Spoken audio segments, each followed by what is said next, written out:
నమస్తే welcome to our channel నేను సిరి ఎప్పుడు చూసినా ఇది చేశాను అది చేశాను ఏపీలో నేను వచ్చిన తర్వాతనే అభివృద్ధి జరిగిందని చెప్పుకునే జగన్ కానీ ఈసారి మాత్రం తిరుపతి వెంకన్న సాక్షిగా ఓటమి పేరెత్తాడు ఓటమి భయం పట్టుకుందని కనిపిస్తుంది సో ఈ అంశాన్ని చర్చించడానికి మనతో పాటు ఉన్నారు ప్రముఖ సీనియర్ జర్నలిస్ట్ దుర్గా కుమార్ గారు నమస్కారం సార్ నమస్కారం మా సిరి మన వీక్షకులు కూడా నమస్కారం సార్ నిన్న జరిగిన ఒక విద్యా సదస్సులో జగన్ గారు ఓటమి గురించి మాట్లాడడం జరిగింది సో ఈ ఓటమి బెంగ పట్టుకుంది అనుకోవాలా సేమ్ ఇక్కడ తెలంగాణలో చూస్తే కేటీఆర్ కూడా ఒకవేళ మేము ఓడిపోతే ఒకవేళ కాంగ్రెస్ వస్తే అని చెప్పి మాట్లాడడం జరిగింది అప్పుడు కూడా అందరు ఏమన్నారు వీళ్ళు ఓటమిని ఒప్పుకున్నట్టే వాళ్ళకే తెలుస్తుంది అని సో ఈ పరిణామాలు చూస్తుంటే జగన్ గారు కూడా ఓటమిని ఒప్పుకున్నట్టేనే ఓటమిని అంగీకరిస్తున్నట్టేనా ఓటమికి సంబంధించిన ఛాయలు ఆయన కనిపిస్తున్నాయని మనం అనుకోవాలి ఎందుకంటే ఆయన గత కొంతకాలంగా అనేక సమస్యలతో సతమతం అవుతున్నాడు పార్టీలో అంతర్గత సమస్యలు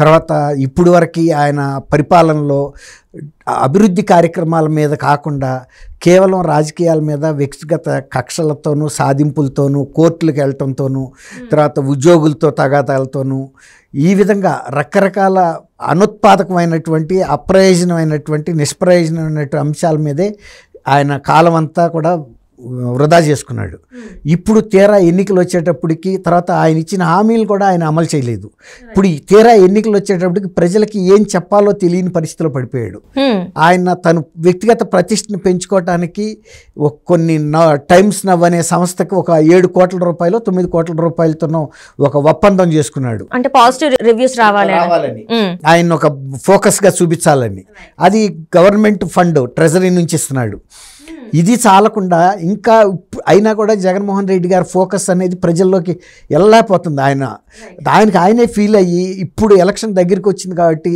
టైమ్స్ ఆఫ్ ఇండియా తో గ్రూప్తో ఒక ఎడ్యుకేషనల్లో సదస్సు పెట్టించి 2 days తిరుపతిలో దానికి ఒక 4 కోట్లు ఖర్చు పెట్టాడు సర్దేశాయ్ ఆయనతో పెడితే ఏమైంది అట్లా అయినా ఆయనతో పాటు ఆయన ఇక్కడికి వచ్చినప్పుడు మీడియా ఫోకస్ అంతా అటు వస్తుంది కదా అప్పుడు నేను కూడా ఫోకస్ అవుతాను అసలు విద్యా సదస్సులోకి వెళ్ళినప్పుడు వెళ్ళి రాజకీయ అంశాలు మాట్లాడాడు నిన్న అక్కడ కూడా అంతకుముందు ఇంకొక దాంట్లో ఒక ఎంట్రీ కూడా పీకలేరని పిల్లలు తల్లిదండ్రుల సమావేశంలో మాట్లాడాడు ఆయన ఏ వేదిక మీద ఉన్నాము మనం ఏం సబ్జెక్ట్ మాట్లాడాలి పిల్లలకు సంబంధించిన అంశాలు మాట్లాడాలి ఇవాళ 4 కోట్లు పెట్టి దాన్ని పెట్టాడు కానీ అది ఎందుకు పెట్టారు అది ఎవరికి ఉద్దేశించి పెట్టారు ఏ ప్రయోజనాన్ని ఆశించి పెట్టారు ఏ స్థాయి విద్యార్థులకి ఏం మెసేజ్ వెళ్ళింది ఏం లాభం జరిగింది అంటే ఏమీ లేదు అసలు అది ఒక టార్గెట్ ఒక లక్ష్యం అనేది లేకుండా పెట్టారు కేవలం ఆ సంస్థకు ఒక 4 కోట్లు ఇవ్వాలి అంతే దాని ద్వారా ఈయనకి పరోక్షంగా ఆ సంస్థ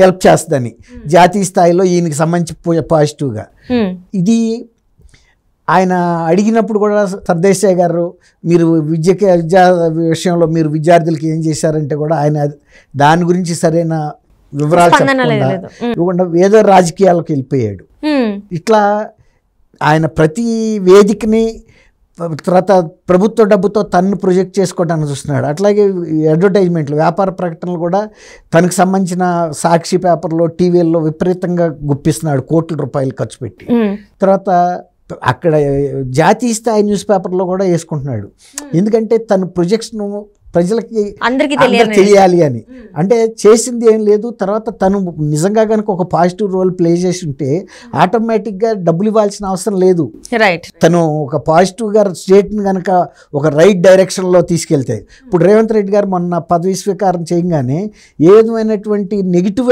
ఆస్పెక్ట్స్లోకి ఆయన వెళ్ళలేదు పాజిటివ్గా శ్వేతపత్రాలు ముద్రించాడు ఏ శాఖల్లో ఏ పరిస్థితి ఉంది ఆర్థిక పరిస్థితి అట్లా ప్రజల ముందు పెట్టాడు పారదర్శకంగా అట్లా కాకుండా ప్రజలకు సంబంధించిన ఏ అంశాలైనా మెరుగుపరుద్దాము ఇంకా గత ప్రభుత్వం చేసిన ప్రయోజనాలు ఏమైనా ఉంటే ప్రజలకు సంబంధించి అది కాకుండా ఈయన వ్యతిరేక దూరంలో ప్రజావేదిక కూల్చేయటం అనేది ఫస్ట్ స్టార్ట్ చేసిన పని అట్లా ప్రజలకి సంబంధించి ఏదైనా సరే గత ప్రభుత్వం ఏ మేలు చేసినప్పుడు అమరావతి రాజధాని ఆయనకి అమరావతి రాజధాని పెట్టమందే ఆయన 33,000 ఎకరాలు కావాలని అడిగింది ఆయన నేను బేషరతుగా మద్దతు ఇస్తాను చెప్పేసి ఎన్నికల్లో కూడా ఇంతకంటే కూడా నేను మంచి రాజధాని నిర్మించుకుందాం మనందరం మన ప్రజాప్రభుత్వం వస్తుందని మన ప్రజాప్రభుత్వం వచ్చింది కానీ వెంటనే అమరావతి పనులు నిలిచిపోయాయి.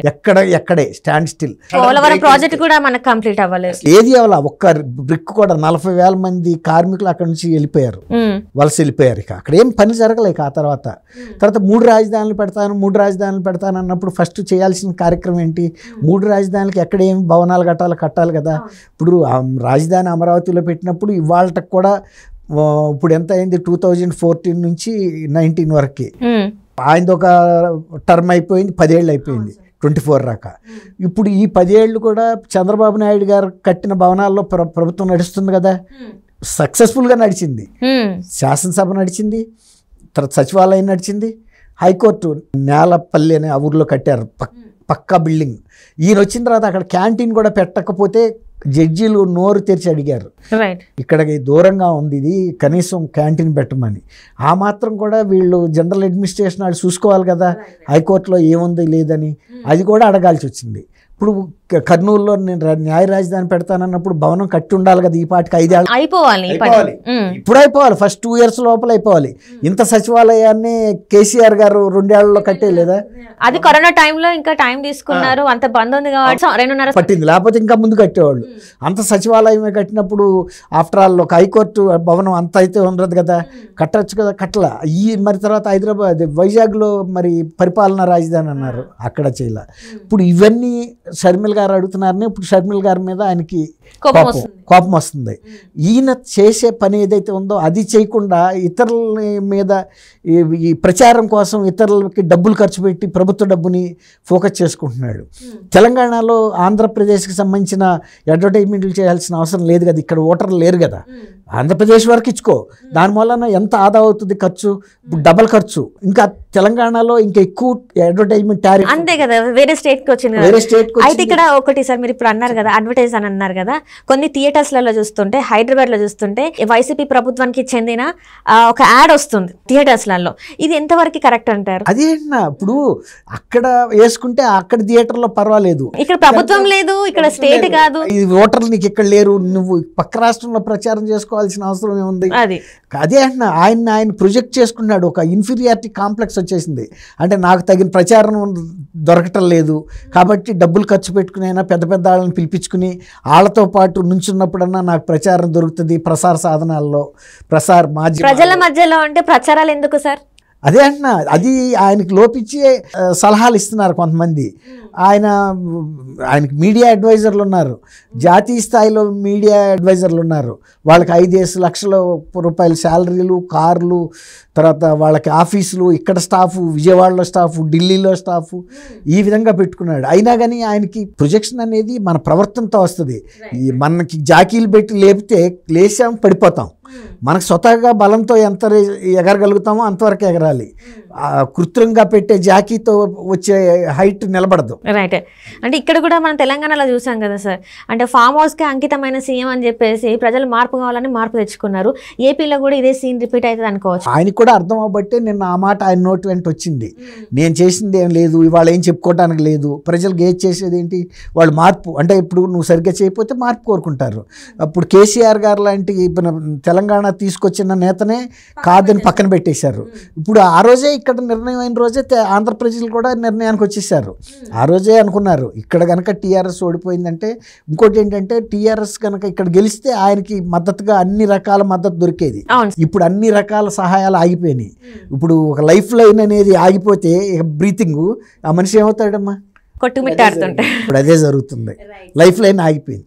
Right sir, right. Thank you so much sir Durga Kumar గారు, మీరు మా స్టూడియోకి వచ్చినందుకు ధన్యవాదాలు సార్. థ్యాంక్ యూ అమ్మ శ్రీ, మన వీక్షకులకు నమస్కారం.